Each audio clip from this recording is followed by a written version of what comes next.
মোস্তাফিজুর রহমানকে আইপিএল থেকে বাদ দেওয়ার ঘটনায় গভীর ক্ষোভ ও প্রতিবাদ জানিয়ে ভারতে অনুষ্ঠিত আইপিএলের ম্যাচ সম্প্রচার বন্ধের নির্দেশ দিয়েছে বাংলাদেশ সরকার।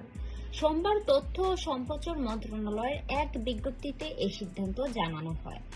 বিজ্ঞপ্তিতে বলা হয়, বিসিসিআই এর নির্দেশে কলকাতা নাইট রাইডার্স থেকে মোস্তাফিজকে বাদ দেওয়ার বিষয়টি বাংলাদেশের মানুষের হৃদয়ে গভীর আঘাত হেনেছে। এতে দেশজুড়ে সৃষ্টি হয়েছে ব্যথা, ক্ষোভ ও হতাশা। এই প্রেক্ষাপটে পরবর্তী নির্দেশ না দেওয়া পর্যন্ত বাংলাদেশে আইপিএল এর সব খেলা ও সংশ্লিষ্ট অনুষ্ঠান প্রচার ও সম্প্রচার বন্ধ রাখার নির্দেশ দেওয়া হয়েছে। সরকারি সচিব ফিরোজ খান স্বাক্ষরিত বিজ্ঞপ্তিতে আরও উল্লেখ করা হয়, একজন বাংলাদেশি ক্রিকেটারের সঙ্গে এমন আচরণ জাতির জন্য অপমানজনক ও দুঃখজনক।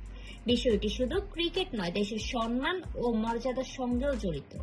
এই ঘটনার রেশ ছড়িয়ে পড়েছে আন্তর্জাতিক ক্রিকেটেও। আইপিএল থেকে মোস্তাফিজকে বাদ দেওয়ার পর বাংলাদেশ নিরাপত্তা ইস্যু দেখিয়ে ভারতে অনুষ্ঠিত আসন্ন টি-20 বিশ্বকাপে খেলতে যেতে অনাগ্রহ প্রকাশ করেছে। আগামী 7 ফেব্রুয়ারি থেকে ভারত ও শ্রীলঙ্কার শুরু হতে যাওয়া বিশ্বকাপে বাংলাদেশের 4টি ম্যাচ ভারতের মাটিতে হওয়ার কথা থাকলেও সেগুলো বিকল্প ভেন্যুতে আয়োজনের দাবি জানিয়েছে বিসিবি। এ বিষয়ে আন্তর্জাতিক ক্রিকেট কাউন্সিল আইসিসি বরাবর চিঠিও পাঠানো হয়েছে।